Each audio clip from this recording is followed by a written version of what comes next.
Wir stehen ja so und so jeden Morgen auf und sind begeistert von allem. Also jetzt nicht nur der Dachüberstand, aber wir stehen als manchmal auf unserer Galerie oben und nach all den Jahren und gucken oben runter und mein Mann sagt dann zu mir, wir haben, glaube ich, alles richtig gemacht.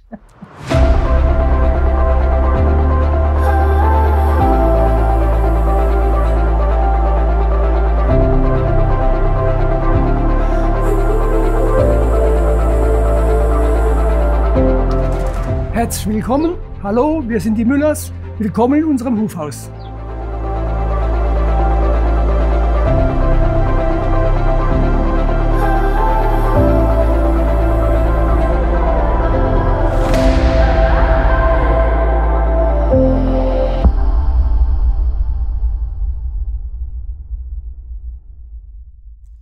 Das war folgendermaßen, also wir wollten einen Bauernhof, sowas mit Platz und großem Grundstück und so ein Backsteinhaus in der Art irgendwas.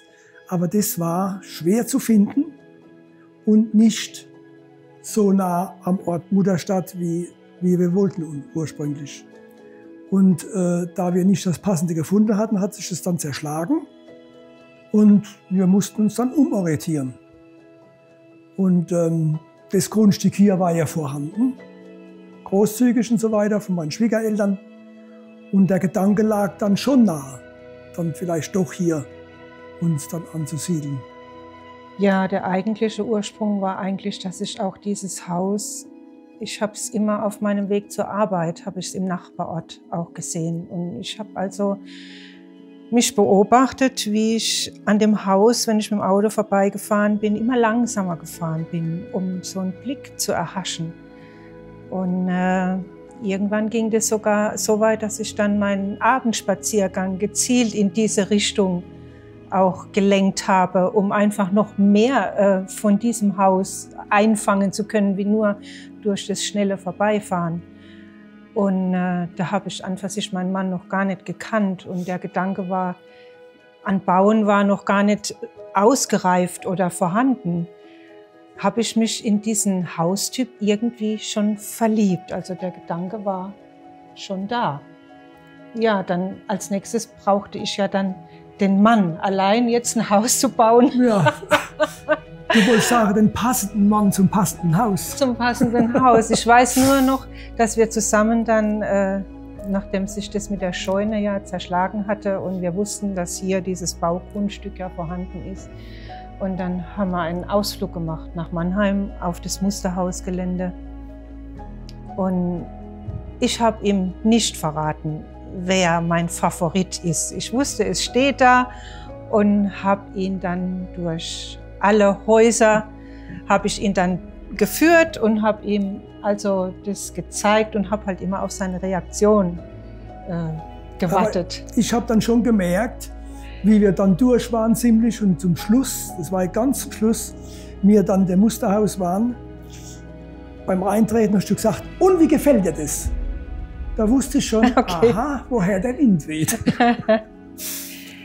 Aber ich war offen dafür. Ich habe gesagt, ja, das gefällt mir. Ich bin der Mensch, der gern Helligkeit hat, offen und so weiter. Ich hätte da keine Probleme. Und siehe da, meine Frau begann zu lachen. Sie lächelte und sagte, Gott sei Dank.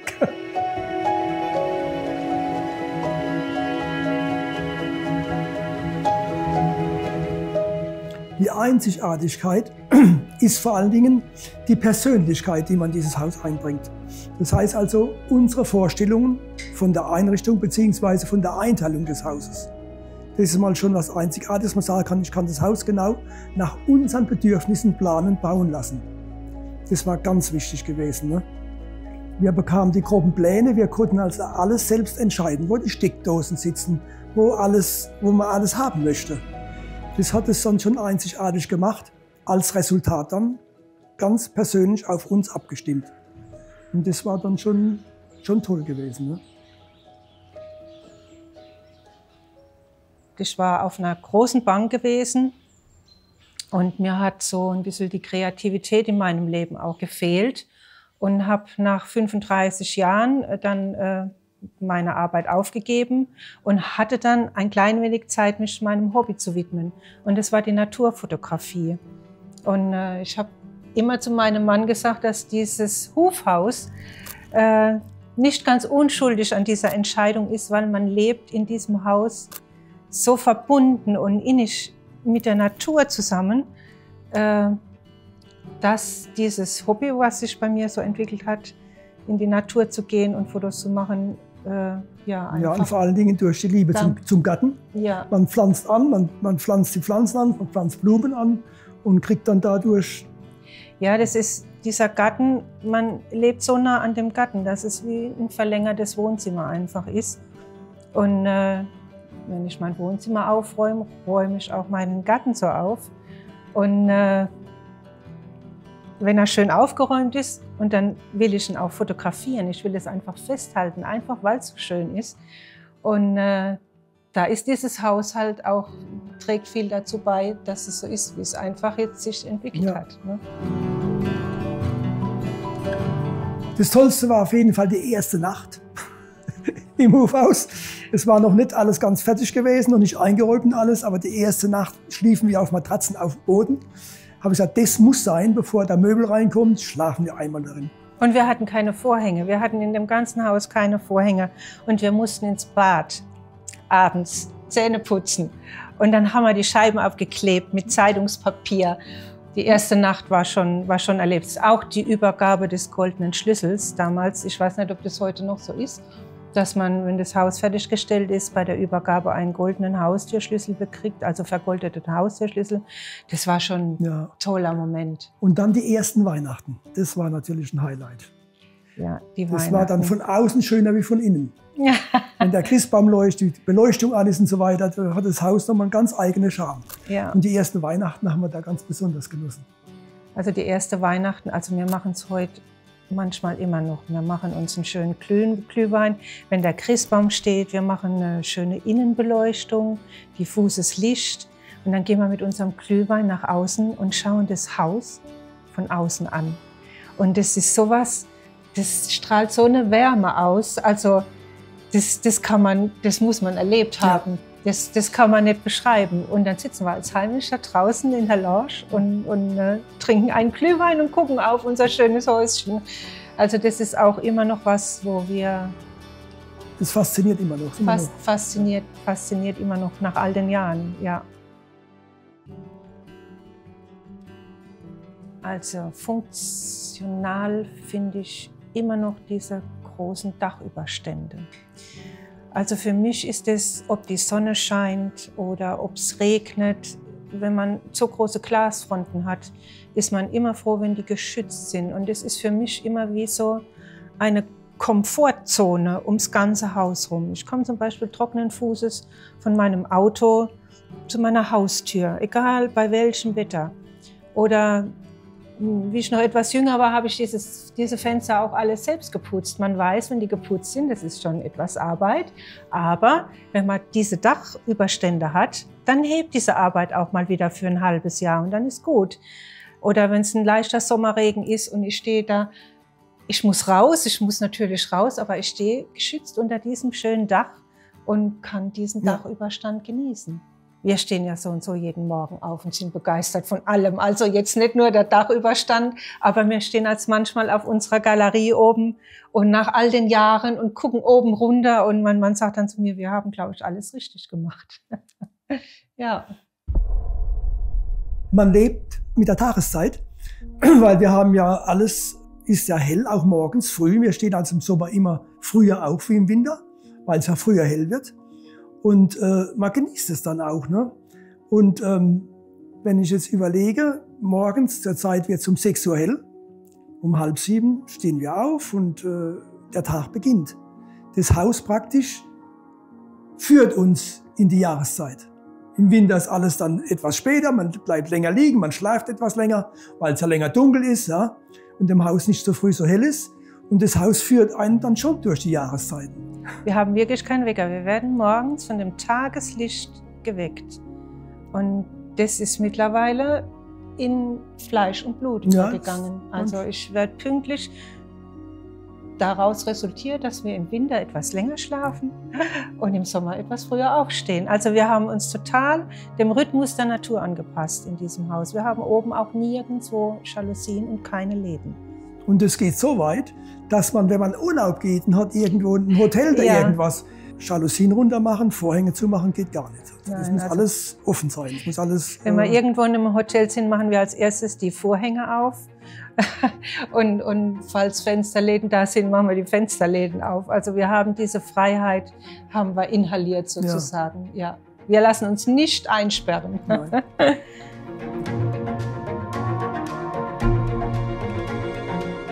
Also viele waren begeistert, sagten, ach, das ist super.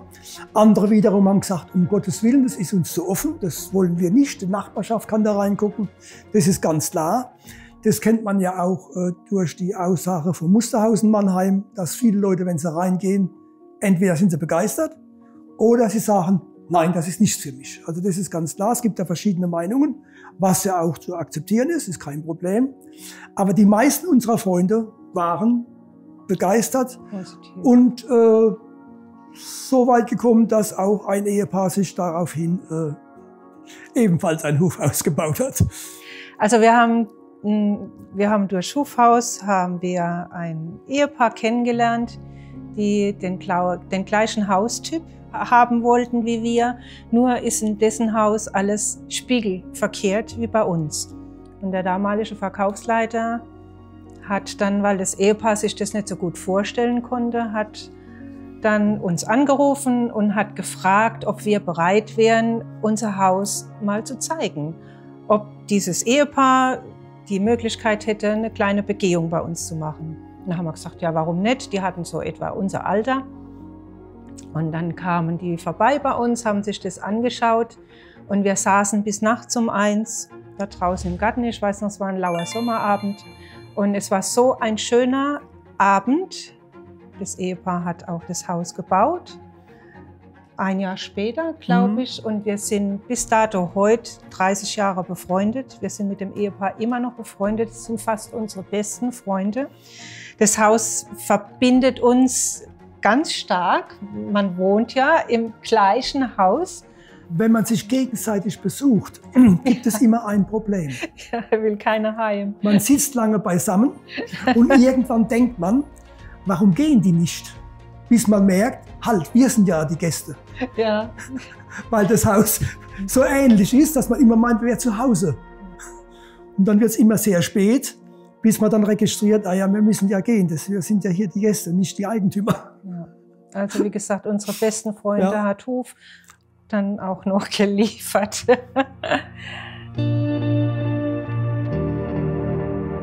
Also das Wertvollste war für mich dieser offene Galeriebereich.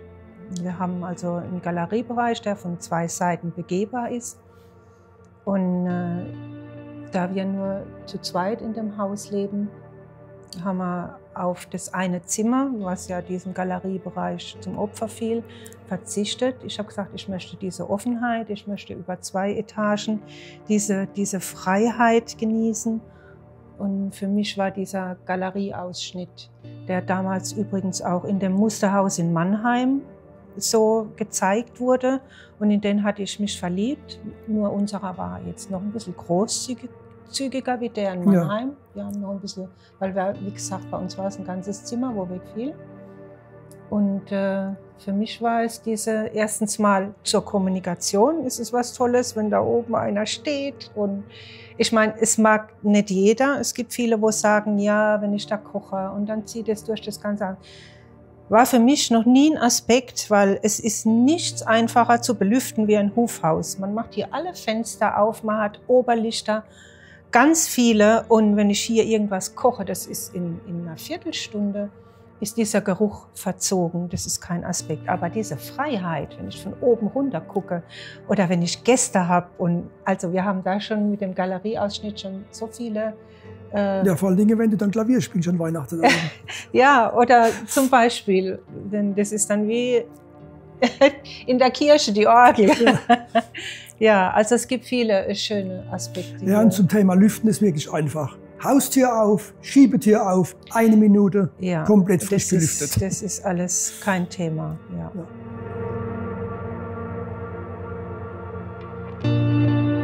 Also wir haben ja bei Hof, ich weiß nicht, wie es heute ist, früher so, man hatte 2 Tage Zeit für die Ausstattung des Hauses. Wo was für Fliesen, was für Böden und so weiter, was für Wasserhähne und so weiter, alles. Und, aber wir waren so gut vorbereitet, wir hatten ja den Plan zu Hause, ich wusste also genau, wo was sein musste. Und wir waren da morgens um 9 etwa dort gewesen und wir waren um 12 Uhr fertig. Ja, es waren eigentlich ursprünglich 2 Tage eingeplant. Also mit Übernachtung, mit allem drum und dran. wir hatten ein Zimmer und es war alles so. Und wir waren uns so schnell einig. Wir hatten so eine tolle Auswahl. Und ja, wir waren um 12 Uhr waren wir fertig. Und als wir zurückkamen nach Mannheim, unser erster Anfahrtsweg war natürlich ins Musterhaus nach Mannheim. Und da hat der damalige Verkaufsleiter, nannte uns dann die Familie Turbomüller, die sind schon wieder da. Und seitdem haben wir auch, glaube ich, diesen Spitznamen irgendwie. Ja, die Familie Turbomüller. Also wir hatten unsere Ausstattung innerhalb von 4 Stunden. War das erledigt, ja. Ja. Wir wussten genau, was wir wollten und wir hatten eine tolle Auswahl an die damalige war nicht so groß, wie wahrscheinlich es heute ist. Ja, das ist. Aber es war vollkommen ausreichend und wir haben von allem halt das genommen, was uns am besten gefallen hat und sind bis heute damit zufrieden. Ja. Ich würde auch nicht mehr Putzfelder einbringen. Der Lichteinfall, es ist absolut. Gut, wir haben uns auch, wie gesagt, lang genug damit beschäftigt. Ja, das lag vorher alles schon fest. Und es gibt nichts, was wir, nicht mal eine Steckdose, irgendwas, nichts würde mir ändern. Ja. Haben wir gut hingekriegt. Ja.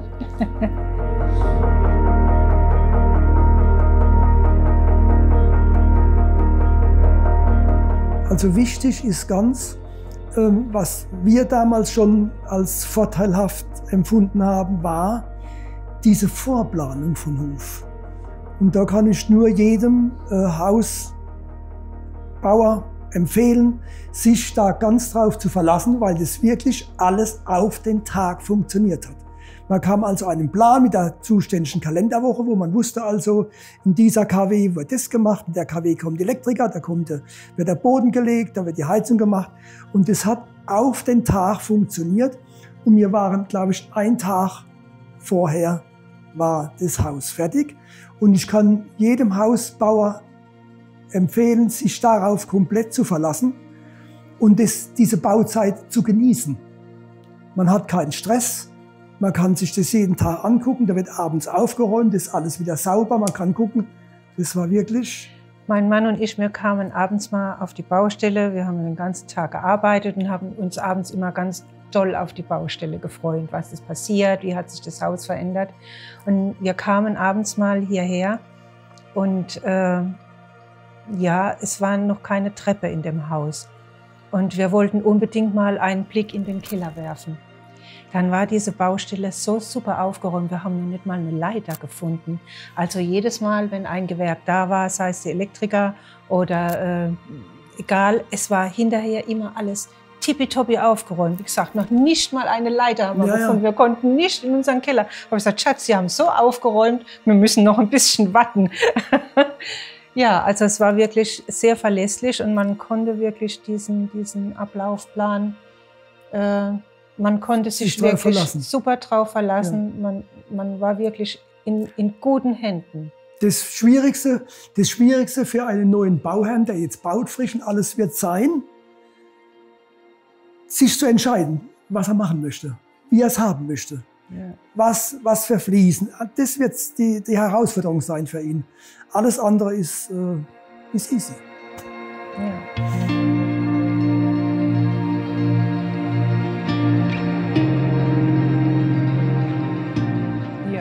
Ja, das war auch ein Grund. Das war fest geplant. Man wusste genau, wo man sich finanziell drauf einlässt.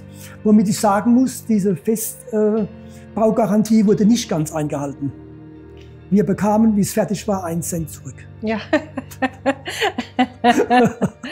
Ja, stimmt. Jetzt, wo du das sagst, das hatte ich ganz vergessen.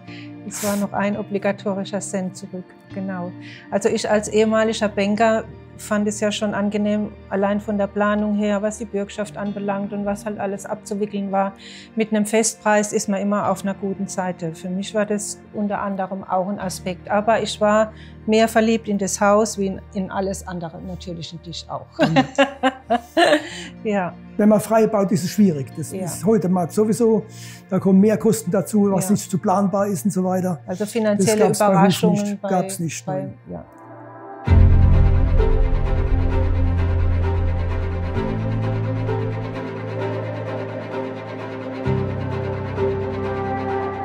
Ja, auf jeden Fall. Ich würde es jedem empfehlen. Und es ist für mich war es jedenfalls so, wie wenn man in einer großen Familie aufgenommen wird. Wir haben ja etliche Hofhaustreffen mitgemacht, viele Leute kennengelernt, Freundschaften entwickelt, Bekanntschaften und so weiter. Man hat ja all die Jahre immer diese Owner-Treffen gemacht, wo sich nur Hofhausbesitzer oder einmal im Jahr treffen.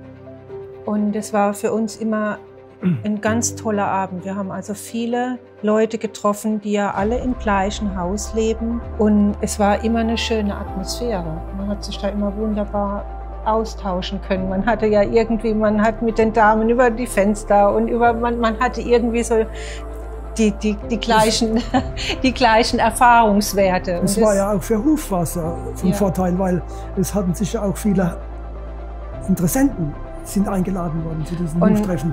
Und die konnten sich dann mit Hofhausbesitzer unterhalten. Genau. Und so weiter. Und das war dann schon für Neubauherren interessant, um zu erfahren. Und wissen Sie, wenn Menschen nicht zufrieden sind mit dem, was sie erhalten haben, dann lädt man die auch nicht alle zu einem Fest ein. Das waren ja alles Menschen, die zufrieden waren, die glücklich waren. Ja. Die in dem Haus eher, man gehört quasi zu dieser großen Hoffamilie dazu. Dieses Gefühl hatte ich immer und das habe ich heute noch, wenn ich ab und zu, wir besuchen immer mal noch die Verkaufsleiterin in Mannheim, wo wir, wenn wir in der Nähe sind, immer sagen, komm, lass uns vorbeifahren. Wir haben wir versprochen gekriegt, Kaffee auf Lebzeit. Versprochen gekriegt mit der Unterschrift. Und wenn wir in der Nähe sind, dann nutzen wir das auch immer, wo wir sagen, komm, halt kurz an, wir sagen kurz Hallo, dass wir noch leben und machen immer einen Stopp da drüben. Und das ist dann auch dieses Familiäre, wo man dann auch noch mitnimmt. Ja, das ist Hof. Hof ist Hof. Ja. Everything is beautiful.